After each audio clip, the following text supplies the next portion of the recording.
അസ്സലാമു അലൈക്കും വറഹ്മത്തുള്ളാഹി വബറകാതുഹു.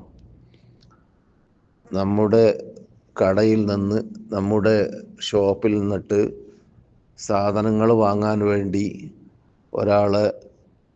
മറ്റൊരാൾ കൊണ്ടുവരികയാണെങ്കിൽ ആ സാധനം വാങ്ങുന്നവർ ആ സാധനത്തിൻ്റെ വില തരുന്നതോടൊപ്പം സാധനം വാങ്ങാൻ വേണ്ടി ആളെ കൊണ്ടുവരുന്ന വ്യക്തിക്ക് ഈ ഈ ഷോപ്പിൻ്റെ ഉടമ അവരുമായിട്ട് അഗ്രിമെൻ്റ് ഉണ്ടെങ്കിൽ ആളെ കൊണ്ടുവന്നാൽ നിനക്ക് പ്രത്യേക കാശ് ലഭിക്കുമെന്ന് എഗ്രിമെൻ്റ് ഉണ്ടാവുകയാണെങ്കിൽ അത് വാങ്ങുന്നത് കൊണ്ടും കൊടുക്കുന്നത് കൊണ്ടും തെറ്റില്ല.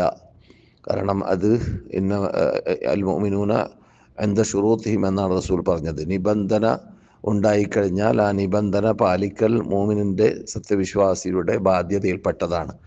അപ്പോൾ എൻ്റെ കടയിൽ നിന്നിട്ട്, എൻ്റെ ഷോപ്പിൽ നിന്നിട്ട് സാധനം വാങ്ങാൻ വേണ്ടി ആൾക്കാരെ കൊണ്ടുവരുന്ന വ്യക്തിക്ക് ഒരു സംഖ്യ നിർണയിക്കുക എന്നത് അത് ഈ ഷോപ്പിൻ്റെ ഉടമയുടെ ബാധ്യതയിൽപ്പെട്ടതാണ്, അല്ലെങ്കിൽ അവൻ്റെ ഉത്തരവാദിത്തത്തിലോ അല്ലെങ്കിൽ അവൻ്റെ സ്വാതന്ത്ര്യത്തിലോ പെട്ടതാണ്. അങ്ങനെ ഒരു അഗ്രിമെൻ്റ് ഉണ്ടെങ്കിൽ അങ്ങനെ കൊണ്ടുവരുന്നവർക്ക് എന്ത് ചെയ്യാം?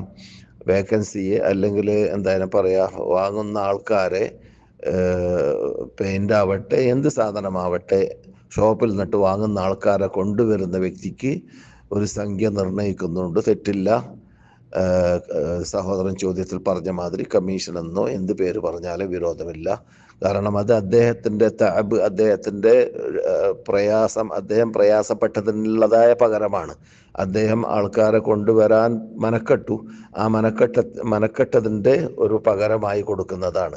എന്ന് മാത്രമല്ല, അങ്ങനെ മനക്കെട്ട് ആൾക്കാരെ കൊണ്ടുവന്നാൽ നിങ്ങൾക്ക് ഇന്ന സംഖ്യയുണ്ട് എന്ന് ഒരു എഗ്രിമെൻ്റ് കൂടി ഉണ്ടായിക്കഴിഞ്ഞാൽ അങ്ങനെ കൊടുക്കാവുന്നതാണ്. ഇസ്ലാമിൽ തെറ്റില്ല.